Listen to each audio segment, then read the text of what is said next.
말씀에는 베드로가 복에 대한 개념을 새롭게 해야 한다라고 하는 의미로 우리에게 말씀하고 있습니다. 여러분은 복을 무엇이라고 생각하십니까? 보통 사람들이 가지고 있는 복은 물질적인 세상의 복을 생각합니다. 믿는 사람도 역시 마찬가지입니다. 건강해야 복이 있는 거고 병들면 저주받은 거고 이런 생각을 하기가 쉬운데 그렇지 않습니다. 왜냐하면 육체나 물질적인 것이 사실상은 오래가지 않기 때문입니다. 잠깐입니다. 잠시입니다. 그러나 영은 영원한 것이거든요. 우리의 육체는 만들어졌다가 이제 한 줌의 재로 변합니다. 티끌로 변합니다. 근데 영은 한번 생성이 되면 그 영은요 계속 가는 겁니다. 영원히 가는 겁니다. 그러니까 우리는 썩어질 육체를 위하여 살 게 아니라 영원한 영을 위해서 살아야 됩니다. 그러니까 우리의 영혼을 위해서 살아야 되는데 자꾸만 우리는 육체 속에 지금 제한을 받고 있기 때문에 육체의 그 육적인 그 물질적인 것에 복이 있다라고 생각을 하기가 쉽습니다. 그래서 예수 믿으면 복 받는다라고 하는 말은 예수 믿으면 좀 부자가 되고 예수 믿으면 건강해지고 예수 믿으면 명성을 얻게 되고 그렇게 되는 것을 복 받은 거라고 생각합니다. 그러니까 이제 말을 할 때에도 우리가 그런 말을 많이 하죠. 물론 목회자인 저도 역시 마찬가지입니다. 때로는 그 목사님네 자녀들 서울대학가 때 복 받았어. 그렇게 이야기하거든요. 근데 실상 그러면 서울대학 가는 친구들은 복 받은 거고 지방대학 가는 친구들은 저주받는 그렇게 생각하면 그거는 복에 대한 개념을 잘못 알고 있어서 접근을 잘못하고 있는 거예요. 똑같은 식으로 생각하면 가장 저주받은 사람 예수님이에요. 예수님이 무슨 죄가 있으세요? 단지 여자의 몸에서 나오셨는데 사람과 사람 사이에서 이 땅에 오신 분이 예수님이 아니시잖아요. 성령으로 잉태돼서 이 땅에 오신 분이 예수님이세요. 그러니까 어쩌면 생물학적인 어떤 것을 통해서 이 땅에 오셨던, 물론 몸을 빌어서 이 땅에 오셨고 공생의 기간 동안 이 땅에 계셨던 분이기 때문에 예수님도 육체적인 한계를 가지고 계셨습니다. 피곤하면 그 피곤함을 이겨내지 못하셔서 요동치는 풍랑 속에서도 뱃머리에 누우셨다가 그냥 잠이 들기도 하셨던 분이 예수님입니다. 그러니까 피곤하면 피곤을 다 느끼셨던 분이 예수님이시고 배고프면 배고픔을 경험하셨던 분도 예수님입니다. 예수님이 육체를 가지고 계셨는데 아주 영적으로 충만하셔서 배고프지 않으신가요? 영적으로 충만하셔서 피곤하지 않으신가요? 그렇지 않거든요. 육체를 가지고 있기 때문에 사람들이 느끼는 것들을 예수님이 다 경험하신 겁니다. 그러니까 마음이 상할 때도 있으셨을 것이고 남들이 이해하지 못하였을 때 홀로 외롭게 생각을 해보세요. 예수님 십자가를 지셨을 때 누가 이해를 했나요? 가족들은 이해를 했나요? 함께 갔던 베드로가 이해를 했나요? 다 말렸죠. 안 된다고. 하지 마시라고. 그러면 예수님은 사실은 죽으실 때 혼자셨어요. 예수님처럼 외로운 분이 계신가요? 예수님처럼 억울한 분이 계신가요? 생각하면 예수님은요 아무 죄가 없습니다. 아무 흠이 없습니다. 그럼에도 불구하고 대신해서 자기의 죄가 아니라 내 죄로 인하여서 우리 인류의 죄 때문에 예수님이 대신 십자가를 지셨습니다. 그러니까 예수님은 어떻게 보면 세상에서 가장 저주받은 분입니다. 인류의 모든 저주를 다 한 몸에 받으셨던 분입니다. 가장 억울한 분입니다. 세상에 풀어줄 수 없는 일을 당하셨던 분입니다. 그냥 고난을 당하셨던 분입니다. 근데 그걸 복이라고 말씀하십니다. 그러니까 고난이 복이라고 말씀하시는 겁니다. 근데 우리는 사실 이 말을 듣고 싶지 않죠. 그래도 그렇지. 좋은 거라도 있어야지 내가 무슨 재미로 신앙생활 하겠냐고. 그런데 실상 예수님의 마지막 모습은 저주받은 모습이셨고 고난받는 모습이셨어요. 네, 그럼에도 불구하고 그 고난이 복이다라고 말할 수 있는 것은 베드로도 끝에 그런 고난을 당하였기 때문입니다. 예수님처럼. 물론 복음을 전하며 수많은 사람들이 주님께로 돌아오는 모습을 보고 기뻐하고 즐거워하고 행복하고 그랬을 겁니다. 그러나 그들의 마지막, 예수님을 따랐던 제자들의 보통 마지막은요 다 고난이었습니다. 십자가에 거꾸로 매달려 죽든지 칼에 베임을 당하든지 감옥에 갇혀있든지 그냥 고난 속에 살았습니다.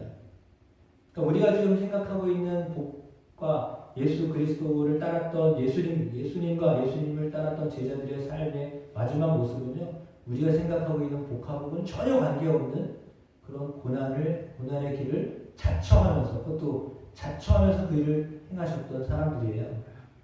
그러니까 우리가 생각할 때 예수 믿으면 복 받아야 돼 라고 하는데 당신 복 못 받았잖아. 그렇게 신앙생활 잘해. 이거는 말이 안 되는 거예요. 그러니까 복이 도대체 어떤 건지를 모르니까 그런 이야기를 하는 거예요. 그러니까 복에 대한 개념을 명확하게 해야 되는데 사실은 베드로는 우리에게 말씀하시는 것이 선을 위해서 고난을 받는 것, 그러니까 육체적으로 배고픔을 당하기도 하고 쫓겨나가기도 하고 사람들이 비난하기도 하고 욕하기도 하고 그런 일들을 당했는데 그것이 복이다라고 말하는 겁니다. 의를 위하여 핍박을 받은 자 복이 있다. 예수님 말씀하셨던 것처럼 그러면 우리는 사실은 그런 복을 받나요? 대부분 그렇지 않거든요. 우리가 당하는 고난은요 악하기 때문에 당하는 고난이 대부분이에요. 잘못했기 때문에 당하는 고난이에요. 그걸 그럼에도 불구하고 우리가 고난이라고 생각하잖아요. 고난은 맞아요. 근데 예수님이 생각하시는 고난과 우리가 당하고 있는 고난과의 질적인 차이예요. 대부분 우리는 실수하고 잘못하고 범죄해서 당하는 고난이에요. 근데 그걸 고난이라고 생각하잖아요. 근데 예수님은 그런 것이 없으시거든요. 실수가 아니고요. 잘못이 아니고요. 악이 없는데도 고난을 당하셨단 말이에요. 그거는 왜 그러냐면 우리를 위하여 대신 당하신 고난이기 때문이에요. 그러니까 만약에 우리가 당하는 고난이 그 누군가를 위한 대신하여서 지는 십자가, 예수님이 지셨던 십자가처럼 우리가 그런 고난을 당하고 있다. 만약에 우리의 가족이, 만약에 우리의 회사가, 만약에 우리나라가 뭔가가 잘못됐습니다.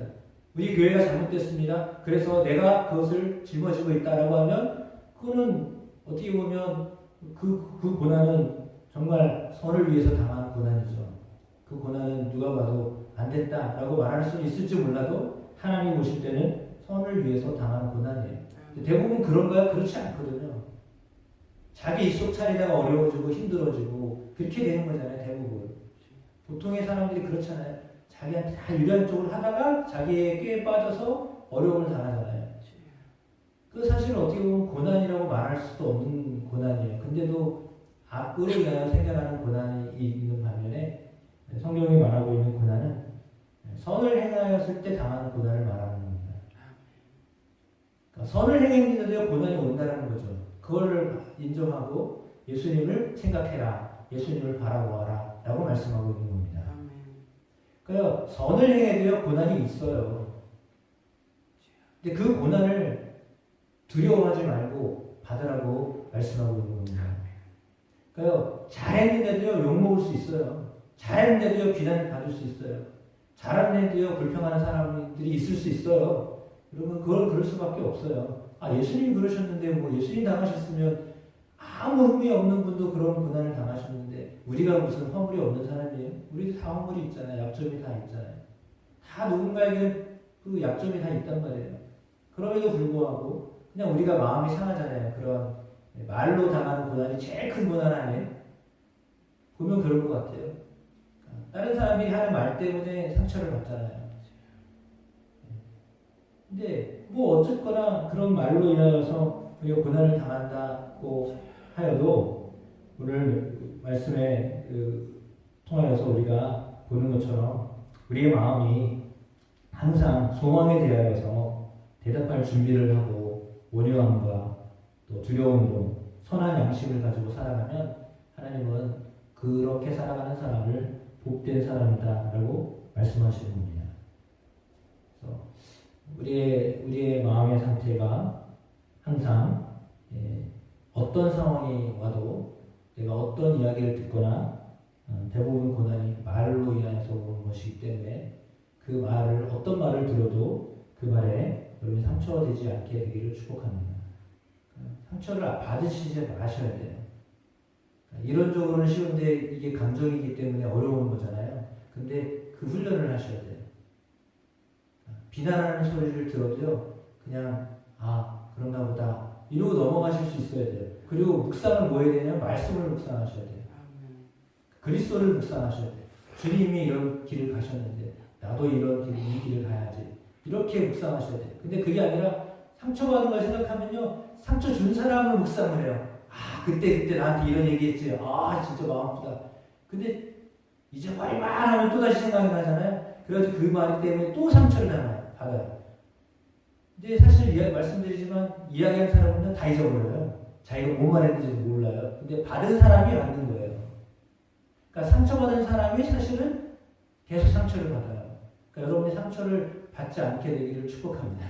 그러니까 어떤 말을 하도요, 그 말이 여러분에게 상처가 안 되게 돼요.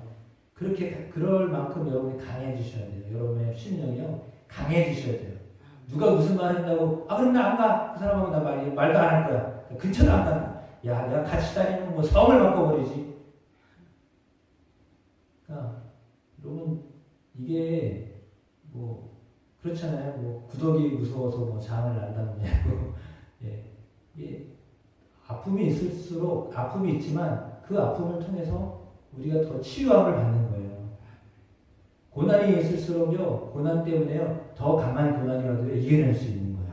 근데요, 고난받는 것을 싫어하면요, 그냥 넘어지는 사람이에요. 아주 작은 것에서 매번 넘어져요. 근데 어떤 말을 해도요, 그런 것 같아요. 제가 보니까 욕을 많이 먹고 사는 사람은요, 보통 욕해도 꼼짝도 안 해요. 근데 욕을 안 먹고 사는 사람은요, 그 욕 한마디 때문에 잠을 못 자요. 힘들어요. 어려워요. 왜? 일이 박여야 되는데 이게 처음 듣는 얘기라 그 말을 들으니까 상처가 돼가지고 그 말 때문에요, 아무것도 못해요. 그 말이 뭐길래. 근데 그 말을 상처 주는 말이나 또 고난받는 어떤 상황 때문에 여러분이 그냥 머물러 있거나 뒤로 물러가면 안 되잖아요. 믿음은 계속 진보를 하셔야죠. 우리의 믿음은요, 나날이 좋아져야 되잖아요. 근데 옛날이 좋았어, 지금은 나빠. 이거는 말이 안 되는 거죠. 우리 믿음이 날마다 더 좋아져야지 왜 퇴보가 됩니까? 수십 년을 교회 다니면 더 믿음이 좋아져야지. 첫 믿음이 좋았어, 그때 뜨거웠어, 지금은 나는 시들시들해. 이거는 말이 안 되는 거죠. 갈수록 더 믿음이 커지고 갈수록 소망이 더 많아져야죠. 어떻게 가면 갈수록 더 시들해지고 믿음이 약해지고 그러니까. 아무 말도 안 했는데 그것 때문에 상처받고 그러면 믿음이 있는 겁니까 진짜로? 그러니까 여러분 안에 어떤 말이나 어떤 고난이 와도 그걸 받아칠 수 있는 맷집을 키우셔야 돼요. 영적 맷집을 키우셔야 돼요. 근데 그 맷집은 맞아보셔야 돼요. 죄송하지만 고난을 자꾸 당해보셔야 돼요. 그래야 맷집이 커지는 거예요. 근데 그렇지 않으면 그냥 온실 안에 있는 거예요. 계속 격려하는 말만 듣고 칭찬하는 말만 듣고 잘했다는 말만 듣고 그래야 되는 사람이 되는 거예요. 그 수준밖에 안 되는 거예요. 어떤 상황에도 여러분에게 오는 고난이 그 고난이 여러분에게 복이 있는 고난이 되기를 축복합니다. 그러니까 주님을 위해서 당하는 고난이 되시기를 축복합니다. 내가 하나님의 나라를 위해서 당하는 고난이 되기를 축복합니다. 그냥 사는데 어려워져서 이게 고난이라고 말하는 게 아니라 실력이 없어가지고 만약에 예를 들어 실력이 없어서 내 재주가 내 실력이 이래서 요거밖에 못 받아요. 그럼 그런 거죠. 그걸 왜 고난이라고 생각해요? 자기 실력인데 자기 실력을 키우신다고 해야지 나를 이렇게밖에 취급 안 한다고 생각하면 그거는 말이 안 되는 거죠. 그러니까 우리가 우리의 삶에서 점점 더 우리의 내적인 우리의 마음이 강해져야 합니다. 고난을 당해도요, 그걸 이길 수 있는 그런 그 마음이 생겨야 되는데 그 담대함은, 그 용기는 하나님의 말씀을 의지하고 그리스도를 바라볼 때 생기는 겁니다. 근데 상처와 고난과 아픔 그걸 자꾸 묵상하시면 안 돼요. 여러분의 묵상이 거기에 가 있으면 안 돼요. 여러분을 낙담시키게 하고 여러분 힘들게 하는 것에 여러분 묵상을 계속 하시면 안 돼요. 거기서 벗어나셔야 돼요. 그리고 하나님의 말씀을 붙잡고 그리스도를 바라보셔야 돼요. 그리스도께서도 고난을 당하셨는데 나도 고난을 이기자. 그러면 어떤 영광을 받는다고요? 예수님께서 하나님 우편에 앉으셔서 존귀와 영광을 받으셨다라고 하는 말씀에 나와 있잖아요. 천사들과 권사들과 능력자들이 그에게 복종한다라고 했습니다. 그러니까 우리의 삶에서 고난이 오는 것, 그래도 그 고난을 참고 기다리면 하나님은 우리 안에 영광으로 함께 하십니다. 부활의 영광으로 함께 하십니다. 우리 그걸 보고 사는 사람들입니다. 그 영광을 바라보며 오늘의 고난을 이겨내는 여러분의 삶이 되기를 주님의 이름으로 축복합니다. 아멘. 그래서 선을 행함으로 고난받는 것이 하나님의 뜻입니다.